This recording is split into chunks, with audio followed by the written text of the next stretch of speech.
Welcome to the Discover Montcalm podcast, where we're going to take a look at the communities, the businesses, the attractions, and the people that make up Montcalm County. Here is your podcast host, Dwayne Weed. Hello and welcome to Discover Montcalm. I have Ron Baker, a county commissioner for Montcalm County, with us today. Welcome, Ron. Thank you. Back in 2018, you and I did an interview about some history. But before we get into that interview, can you tell me a little bit? I think you told me you were 7 years old when you arrived in Howard City. What was it like when you came here and as you were growing up in your teen years? What was Howard City like at that time? Well, when I first came, we lived on Winfield Lake and moved into town a year or two later. But I remember the school was on Edgerton Street, kindergarten, all the way up to 12th grade. And downtown was bustling with 2 or 3 grocery stores and hardware and two hardwares, and it was busy all the time. It was quite interesting. Drugstore and so forth. Back when the small towns were actually a bustling place? They were. And when they rolled the sidewalks up a few years later, why, some people missed the old town. So right. We're going to get into your interview right now that I did back in 2018, and at the very end we're going to come back and we're going to talk about what happened between 2018 and today. So right now, let's roll that 2018 interview. In 1970, got a family, got a house. Where did you work, and what was happening in this panhandle part of Montcalm County at that time that you can remember? Well, I got a job with State Farm Insurance, and I'd already been involved with the city council because the year before had been appointed and got elected 3 more times. So the panhandle was growing at the time. Our village was pretty stable for a number of years, but things started changing in the 70s and 80s, and I worked on some grants. I worked on a grant in 1974 and 75. The state of Michigan authorized a grant for our park. We put up a pavilion in Ensley Park, and I was responsible for obtaining that grant and the money to do the majority of that facility, which still stands today. It was dedicated in 1975. What were the challenges that the city, the village, was seeing at that time during your stint as city council? Well, when I was on the city council in the early 70s, they asked me to deal with the parks and the police. So as I mentioned, I dealt with the grant and the parks, and we went down to Litchfield and looked at some of the playground equipment and ordered some new equipment and updated some of that hadn't been updated for decades, I think. I worked with the police chief.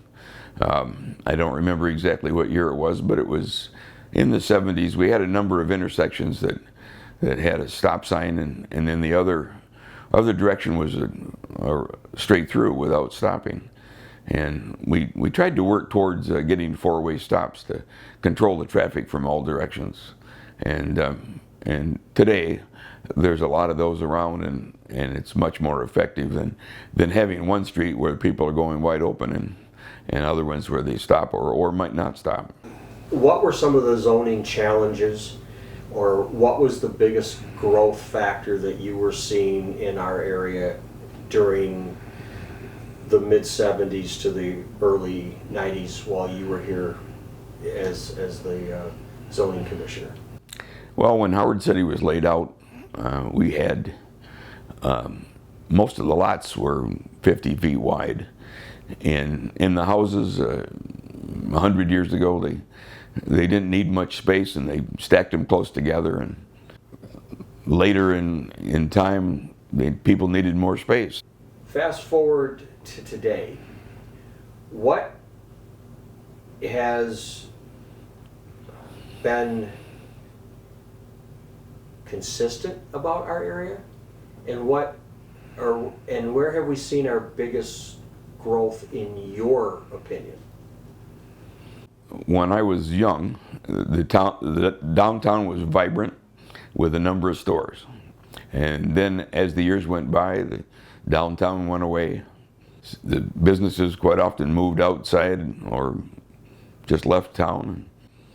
And then later, the DDA and others developed a downtown authority, and downtown streetscape was involved in bringing back downtown, and a number of businesses have popped back up, and things are bustling a little more like it was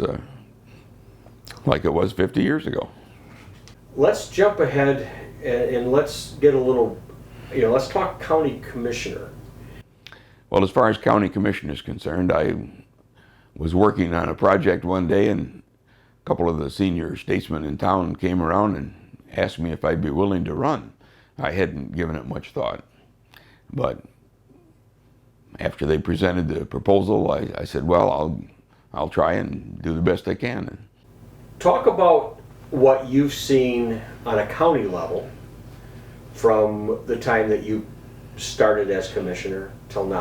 Well, one of the first things that I noticed when I first started at the county was we had some budget issues, and we were trying to adjust the budget enough to make ends meet. Health insurance benefits at the time were charged at the rate of 6% for each employee, and they had to pay 6%. And to make our budget work, we had to raise it to 9%. And I remember dozens of employees coming into the chambers and complaining that that was a terrible thing to do. And that was the first time I got up on my podium and let them have it, so to speak. I told them that they should talk with their neighbors, and they should find out what most people have to pay for health insurance. I said I had 2 brother-in-laws that paid 100%, and I said most people pay 20 or 25. But it was necessary to come into the realm of reasonable when it comes to budget time, and we had to do that. We hope you're enjoying our podcast, and we'll be back after we thank our sponsors. West Michigan Technology and Design Solutions, your IT and web hosting experts, westmichiganhelpdesk.com, and DW Video, your source for video production, websites, and your local videotape, slides, and 8mm film transfer specialist, dwvideo.com. Now, back to our interview. What are some of the other things that you've seen that were like that the county commissioners really had to come together to make something happen or stop something from happening? A few years ago, we had issues with the animal control situation. We had a number of cats and dogs that were going to research, and we had people from all over Michigan and some of them from out of state that came, and we had the chambers full, and they were complaining about how we operated. And so we made a number of meetings to discuss that with folks, and committees were assigned, and we eventually changed the program. We didn't have any more research animals, and we went to an animal control facility that was a little along the more humane path, I guess you might say. Because Howard City, my personal opinion, not really a manufacturing mecca. We have area for that. What do you think, in your opinion, and what you see, and what might be a glimpse into the future of what could be coming here? A little crystal ball action here.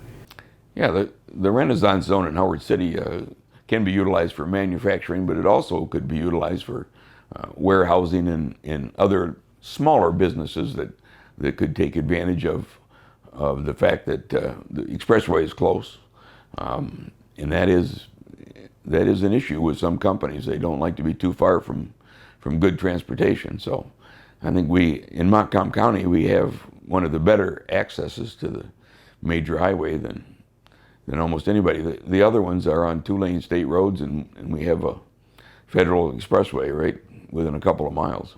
What do you think that you see that this area is unique for, or things that are positive?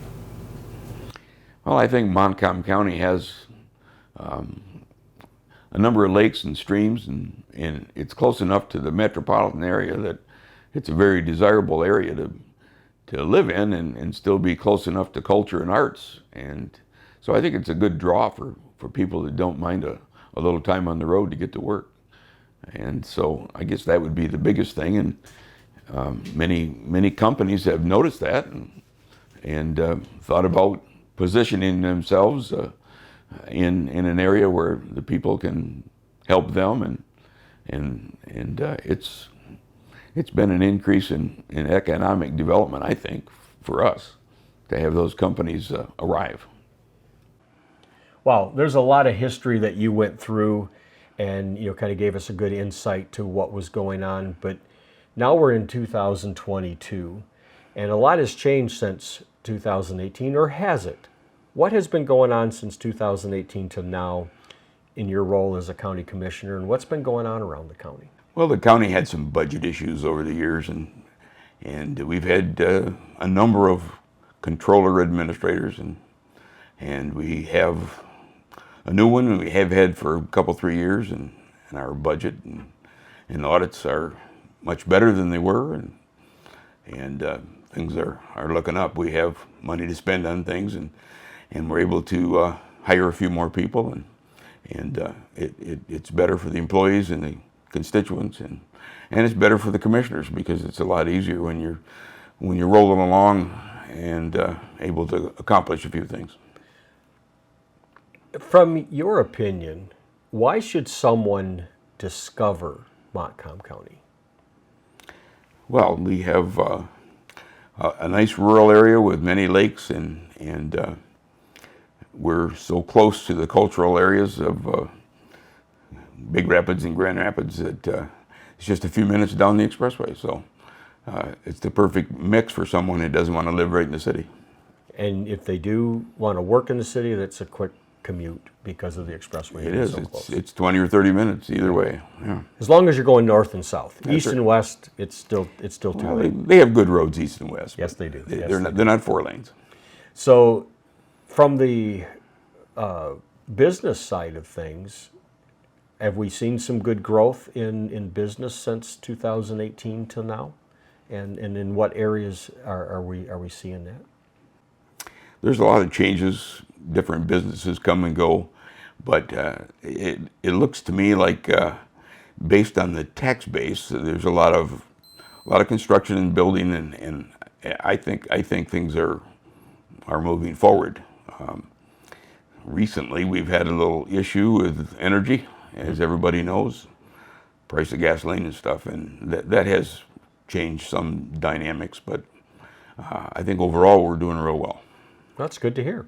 Well, thank you for coming in and kind of giving us an update on an interview that you and I had done back in 2018.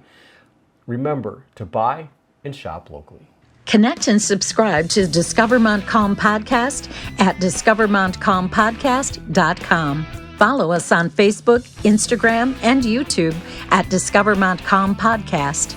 To be featured in an upcoming show, contact Dwayne at 231-250-9624. Remember to subscribe at discovermontcalmpodcast.com.